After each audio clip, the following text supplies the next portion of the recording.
Masyarakat menengah di Indonesia berbondong-bondong turun kelas. Soal kebijakan pemerintah kian menjepit golongan bukan si kaya maupun si miskin. Bahkan tak sedikit dari mereka yang bertahan hidup dari gaji bulan ini ke gaji bulan berikutnya. Dan berikut ulasannya untuk Anda.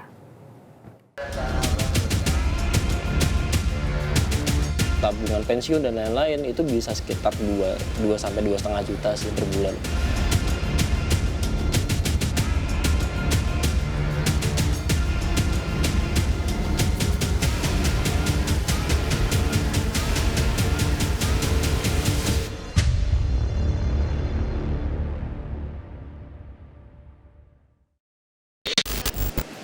Masyarakat kelas menengah tampaknya semakin tercekik dengan kebijakan yang dibuat oleh pemerintah. Pajak, iuran wajib, hingga pengetatan subsidi tampaknya membuat masyarakat kelas menengah ini semakin terhimpit hingga akhirnya turun kelas. Lalu apa dampak kalau jumlah kelas menengah di Indonesia semakin berkurang setiap tahunnya? Ikuti penelusuran kami.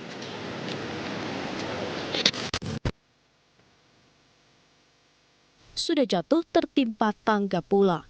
Istilah ini cocok untuk menggambarkan masyarakat kelas menengah di Indonesia. Bagaimana tidak, seabrek kebijakan pemerintah seolah dibebankan di pundak lebih dari 47 juta orang yang tak bisa disebut miskin, tapi tidak juga termasuk golongan kaya. Mulai dari iuran tapera, asuransi kendaraan third party liability, pengetatan subsidi BBM, subsidi KRL menggunakan NIK, hingga iuran pensiun ditambah.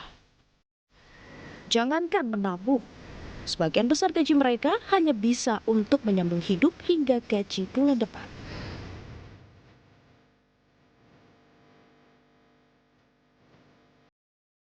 Kalau biaya hidup kita ada di 7 juta lah, karena kos aja sendiri ada 2 juta. Sama sisanya sih cicilan sih banyak sebenarnya, kayak cicilan daily basis ya. Karena kadang untuk kita lihat kan banyak mungkin ya cara untuk mengatasi biaya yang lebih mahal kan pakai promo-promo tuh. Nah, mau nggak mau pakai credit card, pakai pay later apalah gitu. Nah itu yang jadi banyak sih sebenarnya. Jadi untuk kos sendiri, untuk biaya hidup ya, untuk tempat tinggal sih sebenarnya di Jakarta itu ada di 2 juta sampai 2,5 lah. Itu belum termasuk listrik, belum termasuk laundry seperti itu ya. Jadi kasarannya 2,5 lah. Terus untuk makan lah kita lihat kayak mungkin paling satu hari itu 100.000 tuh. Berarti kalau 1 bulan 30 berarti sekitar 3 juta ya. Itu tambah paling rekreasi 2 juta ya sekitar 7 juta lah. Jadi ya saving sih paling 500.000 1 juta sih. Itu pun juga nggak tentu sebenarnya Mbak. Untuk per bulan aja untuk potongan pajak, untuk BPJS, untuk tabungan pensiun dan lain-lain itu bisa sekitar 2 sampai 2,5 juta sih per bulan.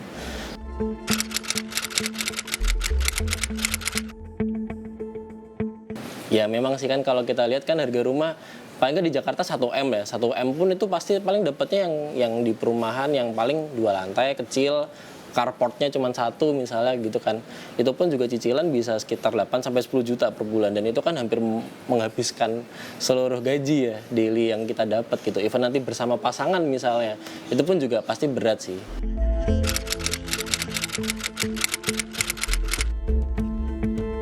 Sebenarnya untuk rencana menikah pun juga belum ada sih untuk sekarang karena dengan pendapatan saya sekarang dan posisi harga-harga juga lumayan lah ya.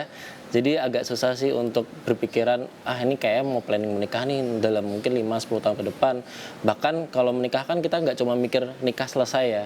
Kita juga mikir untuk pendidikan anak, untuk kita kan pasti punya impian pengen punya rumah gitu-gitu kan. Nah itu untuk sekarang sih berat ya apalagi pendidikan anak.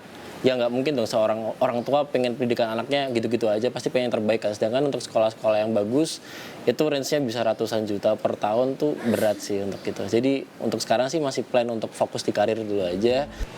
Masyarakat kelas menengah seolah terus dianaktirikan oleh pemerintah dengan gebrakan-gebrakan baru. Padahal perekonomian Indonesia bergantung pada tingkat konsumsi mereka.